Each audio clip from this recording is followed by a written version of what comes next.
अस्सलामु अलैकुम नाजरीन, आप देख रहे हैं JN न्यूज़ और मैं हूं आपकी होस्ट रुबीना चौधरी। सबसे पहले नजर डालते हैं आज की अहम खबरों पर। शेखुपुरा पाकिस्तान तहरीक इंसाफ के सीनियर रहनुमा चौधरी राशिद मुनीर एडवोकेट ने कहा है कि पाकिस्तानी कौम ने PTI की क़यादत की कॉल पर इंतखाबी धांधली के खिलाफ भरपूर एहतजाज करके अपनी वाबस्तगी साबित कर दी है।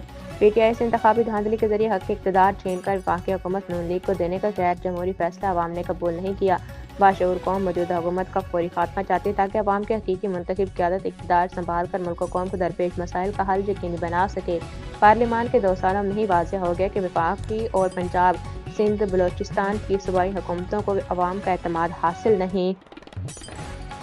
ये हुकूमतें ज़्यादा देर तक नहीं चल सकेंगी। अब कौम की नज़रें PTI की क़यादत पर, लेकिन जो मौजूदा हुक्मरानों से निजात यकीनी बनाने के लिए बरसरे बेकार है। नून लीग और पीपल्स पार्टी के अदवार इक़्तिदार में की जाने वाली बदतरीन करप्शन ही का नतीजा है कि आज पाकिस्तान में पैदा होने वाला हर बच्चा IMF का मकरूज़ है। कौम को बुनियादी सहूलियात मुयसर नहीं और महंगाई और बेरोज़गारी से आजिज़ आकर अवाम खुदकुशियाँ करने पर मजबूर हैं। अगर मौजूदा हुक्मरान मज़ीद बरसरे इक़्तिदार रहे तो हर दिन कौम के मसाइल में इजाफा होगा और मुल्क कई दहाइयाँ पीछे चला जाएगा।